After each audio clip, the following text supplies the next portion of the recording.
Hello, welcome back to our channel. എൻ്റെ കുഞ്ഞു യാത്രകൾ എന്തൊക്കെയുണ്ട് വിശേഷം? എല്ലാവർക്കും സുഖമല്ലേ? അപ്പോൾ നമ്മൾ കാശ്മീർ എത്തിയിട്ട് കാശ്മീർ ആദ്യം കാണിക്കുന്ന സ്പോട്ട്, നമ്മൾ അവരാദ്യം കാണിച്ചു തന്ന സ്പോട്ട് കാശ്മീർ ഓൾഡ് ജുമാ മസ്ജിദാണ് കേട്ടോ. അപ്പോൾ ഞാൻ ഈ റൂമിൻ്റെ വീഡിയോ കാര്യങ്ങളൊന്നും ഇട്ടിട്ടില്ല. അതെന്തുകൊണ്ടാണെന്ന് വെച്ചാൽ അവിടെ ചെന്നപ്പോൾ ഒടുക്കാത്ത തണുപ്പായിരുന്നു. അപ്പോൾ വീഡിയോ എടുക്കാനുള്ള ഒരു സാഹചര്യമൊന്നും നമുക്ക് കിട്ടിയില്ല. അതാണ് വാസ്തവം കേട്ടോ. റൂമൊക്കെ റെഡിയായി വന്ന് ഒക്കെ റെഡി ആയപ്പോഴത്തേക്കും നല്ല തണുപ്പ്. പിന്നെ അവിടെ ഫുൾ ടൈം തണുപ്പാണ്, പകലും രാത്രിയും ഒക്കെ തണുപ്പാണ്. അപ്പോൾ വീഡിയോ എടുക്കേണ്ട ഇത് കിട്ടിയില്ല. അതാണ് റൂമിൻ്റെയും കാര്യങ്ങളൊന്നും നമ്മൾ വീഡിയോ ഇടാത്തത് കേട്ടോ. അപ്പോൾ നമ്മൾ ഫസ്റ്റ് കാണിക്കുന്നത് കാശ്മീർ ഓൾഡ് ജുമാ മസ്ജിദ്. നമ്മുടെ ഇവിടുത്തെ പള്ളിയുടെ മോഡലൊന്നും അല്ല കേട്ടോ. ഇതൊരു ഇവിടുത്തെ ജുമാ മസ്ജിദ് പള്ളികളൊക്കെ കണ്ടു കഴിഞ്ഞാൽ നമുക്ക് നമുക്കൊരു മ്യൂസിയം പോലെയൊക്കെ തോന്നും. കാരണം എന്താണെന്ന് വെച്ചാൽ അവിടെ പള്ളീൻ്റെ ഉള്ളിലും അതുപോലെ തന്നെ പുറത്തൊക്കെ ഖുർആനും അതുപോലെ തന്നെ ഹദീസുകളൊക്കെ എഴുതി വെച്ചിട്ടുണ്ട്. നല്ല ലിപികളാട്ടോ. അത് കാണുമ്പോഴേ നമുക്കത് മനസ്സിലാവുള്ളൂ. പിന്നെ ഒരുപാട് വീഡിയോ എടുക്കുന്നൊന്നും ശരിയല്ലല്ലോ എന്ന് വിചാരിച്ചിട്ട് ഞാൻ ഉള്ളത്തെ വീഡിയോ കാര്യങ്ങളൊന്നും എടുക്കാത്തത്. പിന്നെ അവിടെ വീഡിയോ അലൗഡ് അല്ല എന്ന് എഴുതി വെച്ചിട്ടുണ്ട്. അപ്പോൾ നമ്മൾ അറിഞ്ഞുകൊണ്ട് നമ്മളത് ചെയ്യാൻ പാടില്ലല്ലോ. പിന്നെ ഈ പള്ളിക്കൊരു പ്രത്യേകത എന്താണെന്ന് വെച്ചാൽ ഈ പള്ളിയുടെ ഉള്ളിൽ ഒരുപാട് പ്രാക്കളുണ്ട് കേട്ടോ. അപ്പോൾ ഈ പ്രാക്കൾക്ക് നമുക്ക് ഫുഡ് കൊടുക്കാൻ അവിടെ ഫുഡ് വിൽക്കുന്നുണ്ട്. ഈ കോണ് അങ്ങനത്തെ സംഭവങ്ങളൊക്കെ അവിടെ വിൽക്കുന്നുണ്ട്. അപ്പോൾ അത് നമ്മൾ ഒരു 10 രൂപക്ക് മേടിച്ചാൽ അത്യാവശ്യം കൊടുക്കാനുണ്ടാവും. അപ്പോൾ അതിങ്ങനെ കൊടുത്തിട്ട് അല്ലൂസ് അവരിങ്ങനെ ഫുഡ് കൊടുത്തിട്ട് നമ്മൾ വീഡിയോ എടുത്തുകൊണ്ടിരിക്കുകയായിരുന്നു കേട്ടോ. അവർക്ക് എത്ര കൊടുത്തിട്ടും മതിയാവുന്നില്ല. നമ്മളെല്ലാവരും എല്ലാവരും കൂടെ ഇട്ട് കൊടുക്കാൻ വേണ്ടിയിട്ട് നമുക്ക് എല്ലാവർക്കും പാട് മേടിച്ചതാട്ടോ. അത് അല്ലൂസ് മാത്രം ഇട്ട് കൊടുത്തിട്ട് അത് കഴിയാറായിട്ടോ. വേറെ ആർക്കും അവർ തരുന്നില്ല, അവർ അയക്കണില്ല. അപ്പോൾ പിന്നെ അവൻ തന്നെ എടുക്കട്ടെ എന്ന് വിചാരിച്ചു. ഞാൻ അപ്പുറത്ത് പോയിട്ട് ഇടാനാണ് കേട്ടോ. അപ്പോൾ 2 സൈഡുണ്ട്. അതായത് നമ്മൾ പള്ളിക്ക് ഇങ്ങനെ ഇറങ്ങി വരുന്ന സ്റ്റെപ്പിൻ്റെ 2 സൈഡിലും ഇങ്ങനെ ഇരിക്കുന്നുണ്ട് കേട്ടോ. പിന്നെ ഈ കാണുന്ന ഇതിൻ്റെ മുകളിൽ സ്ത്രീകൾക്ക് കയറാമെന്നൊക്കെ പറഞ്ഞിട്ടുണ്ടായിരുന്നു. അങ്ങനെയാണ്. ഒരുപാട് ആളുകൾ വരുന്നുണ്ട് കേട്ടോ. ഇവിടെയുള്ള ആളുകൾ ഒരുപാട് വന്നിട്ട് ക്യാഷൊക്കെ കൊടുത്തിട്ട് നമ്മളിങ്ങനെ പള്ളിക്ക് യാറത്തിനൊക്കെ പോയില്ല, അങ്ങനെയൊക്കെ പോയിട്ട് വരുന്നുണ്ട് കേട്ടോ. അല്ലൂസിന് എത്ര ഇട്ട് കൊടുത്താലും മതിയാവണില്ല.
ഇത് കഴിഞ്ഞ് നമ്മൾ അടുത്തൊരു ജുമാ മസ്ജിദിൽ പോയിട്ടോ. ജുമാ മസ്ജിദല്ല, ഓൾഡ് മസ്ജിദ് തന്നെ, പക്ഷേ ജുമയൊന്നും ഇല്ലയെന്നാണ് തോന്നുന്നു കേട്ടോ.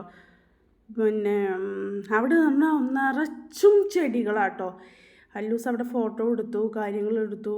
പിന്നെ ഒരുപാട് ടൂറിസ്റ്റുകൾ വരുന്നുണ്ട് അവിടെ. നമ്മളല്ലാതെ തന്നെ ഒരുപാട് ടൂറിസ്റ്റുകൾ വന്നിട്ടുണ്ട്. അപ്പോൾ അവിടെ ഫോട്ടോ എടുക്കാനും കാര്യമായിട്ട് അവിടെ ഫോട്ടോ എടുക്കാനും ഒക്കെ ഉള്ളതാണ് കേട്ടോ. അല്ലാതെ നമ്മൾ ജുമാ കാര്യങ്ങളൊന്നുമില്ല. പക്ഷേ ഓൾഡ് ജുമാ മസ്ജിദ് തന്നെയാണ് ഇതിനും പേര് കേട്ടോ.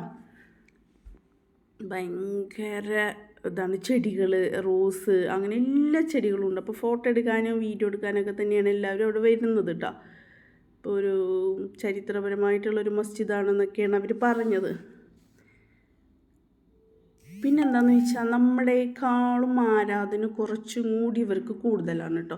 വിശ്വാസം കുറച്ചും കൂടി, നമുക്ക് വിശ്വാസമില്ല എന്നല്ല പറയുന്നത്, പക്ഷേ അവിടുത്തെ ആളുകൾക്ക് കുറച്ചധികം വിശ്വാസം കൂടുതലാണ്. ഓരോരുത്തരും മനസ്സിലാണ് നമുക്കുള്ള വിശ്വാസവും കാര്യങ്ങളൊക്കെ, പക്ഷേ ഇവർക്ക് കുറച്ചും കൂടി ഇതാണ്. അന്യമതസ്ഥരൊന്നും അവർ തലയിൽ തട്ടയിടാതെ കയറാൻ അയക്കണില്ല. അപ്പോൾ ഇന്നത്തെ വീഡിയോ ഇത്രേ ഉള്ളൂ. വീഡിയോ ഇഷ്ടപ്പെട്ടു കഴിഞ്ഞാൽ എല്ലാവരും സബ്സ്ക്രൈബ് ചെയ്യുക, സപ്പോർട്ട് ചെയ്യുക, ലൈക്ക് ചെയ്യുക, ഷെയർ ചെയ്യുക കേട്ടോ. അപ്പോൾ ഓക്കെ, അസ്സലാമു അലൈക്കും.